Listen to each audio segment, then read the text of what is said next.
Hello dear students, welcome back another video. आज के video में हम लोग बात करने वाले हैं क्लास 10th के केमिस्ट्री का चैप्टर नंबर 4 होने वाला है, जिसका नाम है कार्बन तथा उसके यौगिक। ये इस चैप्टर का पार्ट नंबर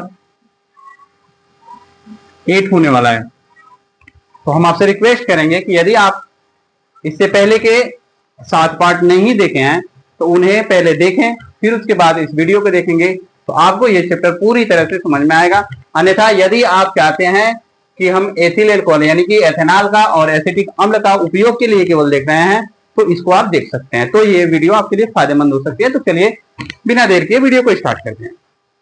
आज का टॉपिक हम लोगों का होने वाला है कार्बनिक यौगिक।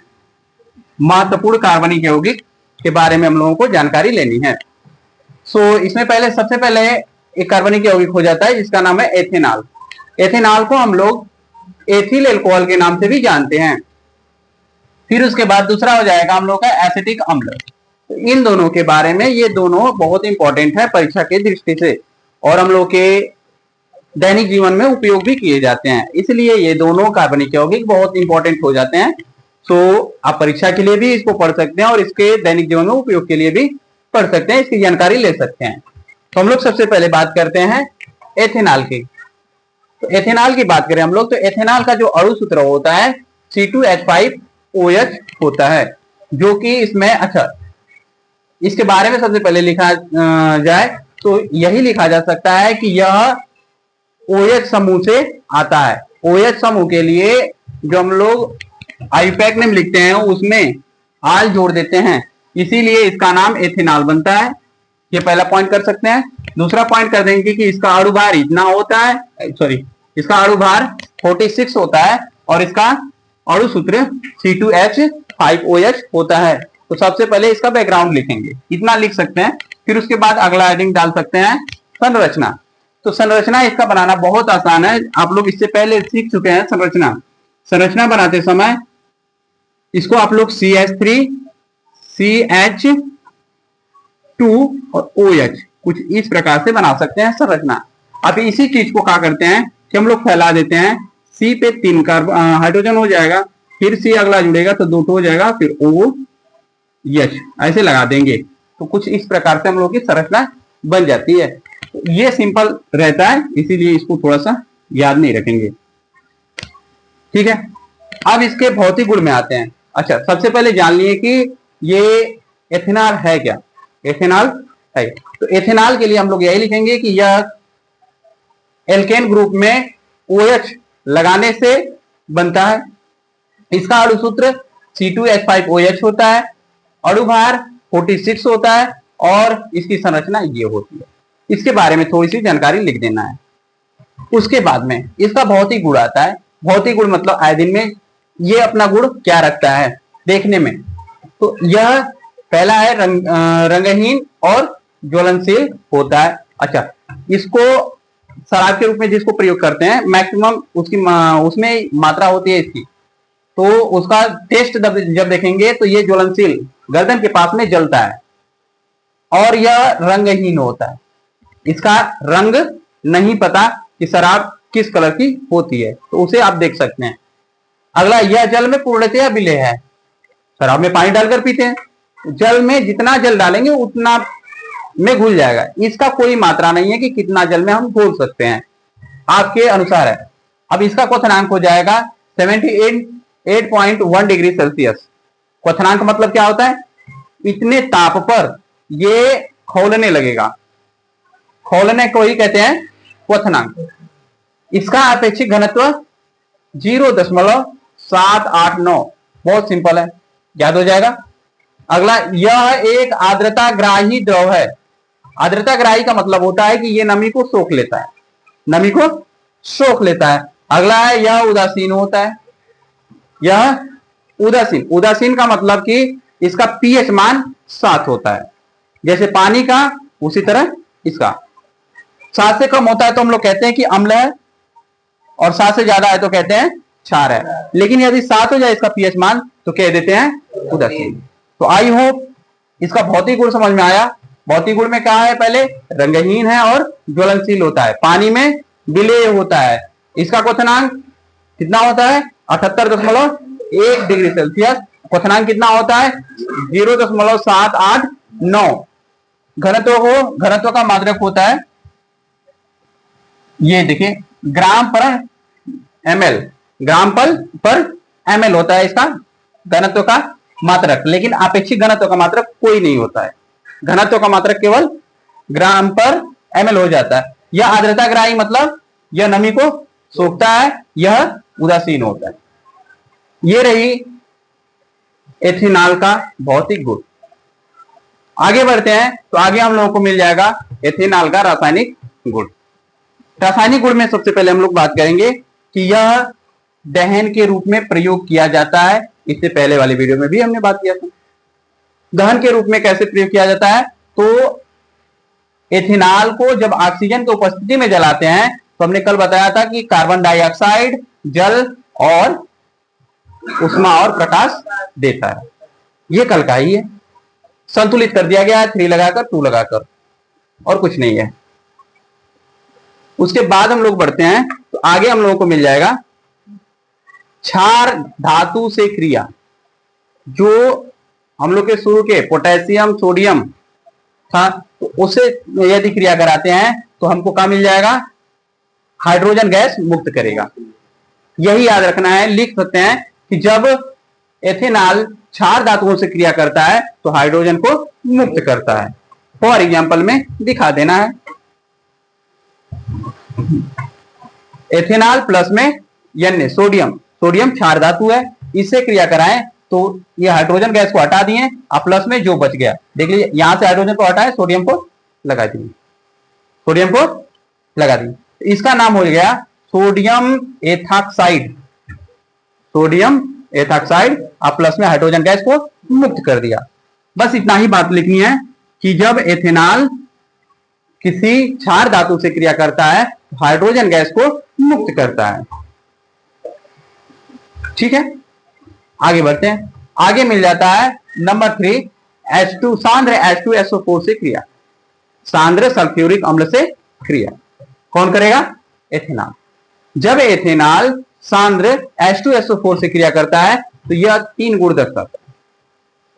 पहला गुण कि जब इसको हम लोग H2SO4 की उपस्थिति में 443 केल्विन तक गर्म करेंगे, जब हम लोग एथेनॉल को सांद्र H2SO4 की उपस्थिति में 443 डिग्री सेल्सियस तक गर्म करेंगे तो ये डबल बॉन्ड में आ जा रहा है, देखिए, जिसका नाम है मेथ 8। क्या हो जाएगा नाम, 8 धन कौन सा डबल बॉन्ड है तो इन क्या हो जाएगा, मेथिन प्लस में H2, निर्जलीकरण हो जाएगा। याद रखिएगा, निर्जलीकरण का मतलब होता है कि उसमें से पानी निकाल देना। एल्कोहल एथेनॉल से क्या निकाल देना, पानी निकाल, क्या कहलाएगा, निर्जलीकरण। अच्छा, लिखेंगे कैसे इसको, लिखेंगे एथेनॉल को जब हम लोग 443 डिग्री सेल्सियस पर सांद्र H2SO4 की उपस्थिति में क्रिया कराते हैं तो क्या नाम हो गया इसका, एथीन बनाता है, एथीन का निर्माण करता है या फिर निर्जलीकरण दर्शाता है। इन दोनों को लिख सकते हैं। अगले नंबर पे आते हैं तो अगला गुण क्या है, जब इसको हम लोग 243 डिग्री सेल्सियस केल्विन पर 243 केल्विन पर गर्म करेंगे तो ये हम लोगों को H2O फिर से निकालेगा और एथिल हाइड्रोजन सल्फेट बनाएगा। एथिल हाइड्रोजन सल्फेट क्या बनाएगा, एथिल हाइड्रोजन सल्फेट, इसको ध्यान दीजिएगा। एथिल हाइड्रोजन सल्फेट ये हमारा था CH3, सॉरी ये है हमारा C2H5OH। तो इसमें से H2O निकाल रहे हैं हम लोग, इसी को निकाल रहे हैं। अब इसके जगह लग क्या रहा है, इसकी संयोजकता 1 होती है, अब बच कर रहा है HSO4, इसको ले जाकर हम लोग यहां पे लगा दे रहे हैं। तो यही हो जा रहा है, इसका नाम हो गया एथिल एल्कोहल, पूरा का नाम था, तो इसको हटा दिए, अल वाला हट जा रहा है, एथिल हाइड्रोजन सल्फेट, इसको हाइड्रोजन पढ़ा जा रहा है, फिर उसके बाद सल्फेट। देखिए hydrogen sulphate, ethyl hydrogen sulphate, अब प्लस में H2O निकल रहा है। अगला गुण दर्शाता है जब हम लोग एथिल एल्कोहल को H2SO4 पे क्रिया, H2SO4 से क्रिया कराते हैं वही 443 केल्विन पर, तो भी ये निर्माण किसका करता है, इसको याद रखेंगे, बहुत इंपॉर्टेंट है। Die ethyl ether, die ethyl, इसको याद रखेंगे। दुईठो C2H5 इधर भी है, C2H5 इधर भी है, तो दूठे C2H5 बन रहा है, इसीलिए उसको डाई बोल रहे हैं। डाई मतलब दो, डाई एथिल ईथर, मेथिल के बाद में एथिल आता है, एथिल और ओ लगाए तो ईथर, ईथर वाला शायद आप लोगों को समूह वाला लिखवाए हैं, देख लीजिएगा। अब प्लस में H2SO4 रहेगा, ये इंपॉर्टेंट है, इसको याद रखेंगे एग्जाम के दृष्टि से। आगे इसका उपयोग कहां करते हैं, पेंट बनाने में, सल्फर या फिर आयोडीन गोंद के विलायक के रूप में, यानी कि उसी में ये घुला रहता है। एथिल एल्कोहल में ही गोंद घुला रहता है, जो गोंद हम लोग सटाने के लिए उपयोग करते हैं, उसमें किसकी मात्रा होती है, एथेनॉल। फिर उसके बाद मेथिलीकृत स्प्रिट बनाने में, मोटर व हवाई जहाज के ईंधन के रूप में। पारदर्शक साबुन, देखें ऐसा साबुन जिसके आर पार दिखाई देता हो, उसमें इसी का प्रयोग किया जाता है। ईथर बनाने में, अन्य कोई सुगंधित इत्र, इत्र ये ईथर नहीं है, इत्र है, इसको बना लीजिएगा, इत्र, इत्र मतलब सेंट वगैरह में इसका प्रयोग किया जाए। तो आई होप आपको पूरा समझ में आया होगा किसके बारे में, एथेनॉल के बारे में। अब इसी प्रकार हम लोग थोड़ा सा एथेनोइक अम्ल के बारे में जानकारी हासिल करते हैं। ध्यान दीजिएगा, एथेनोइक अम्ल या फिर इसको कहते हैं हम लोग एसिटिक अम्ल, यह सिरके में पाया जाता है।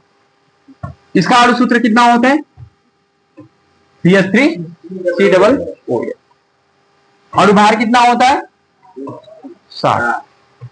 संरचना इसकी कैसे हो जाएगी, C पे 3 दिखा देंगे, फिर से C है तो डबल बॉन्ड O दिखा देंगे और OH जोड़ देंगे, इस प्रकार से संरचना हो जाएगी। संरचना देख लीजिएगा, इंपॉर्टेंट है, संरचना देख लीजिएगा। C, फिर से C, double bond O, double bond पहली बार देख रहे हैं आप लोग, फिर OH, इस प्रकार से संरचना बनाते हैं। इसका भौतिक गुण, यह एक रंगहीन तथा तीक्ष्ण गंध वाला होता है, अच्छा गंध नहीं होता है, तीक्ष्ण होता है, जो पसंद ना हो। उसके बाद यह जल तथा कार्बनिक यौगिकों में विलेय होता है, विलेय मतलब घुल जाता है। अगला, यह जल से भारी होता है, इसका अपेक्षित घनत्व कितना होता है, 1.045। इसका क्वथनांक कितना होता है, हिमांक कितना होता है, 16.5 डिग्री सेल्सियस। हिमांक का मतलब जम जाएगा इतने टेम्परेचर पे। आगे बढ़ते हैं तो इसका रासायनिक गुण हम लोग एक सेपरेट वीडियो में देख लेंगे, थोड़ा सा ज्यादा है इसका, इसीलिए हमने नहीं रखा। इसका उपयोग कहां करते हैं, सिरके में, रंग, कागज, रेशम उद्योग में, रबड़ के स्कंद में, औषधियों में, कार्बनिक अभिक्रिया में विलायक के रूप में इसका उपयोग करते हैं। उम्मीद करते हैं आपको एथेनॉल और एसिटिक अम्ल के बारे में अच्छी जानकारी हो गई होगी। आपको ये वीडियो कैसी लगी कमेंट के माध्यम से जरूर बताएं। इस वीडियो में इतना ही रखते हैं, तो thank you for watching this video.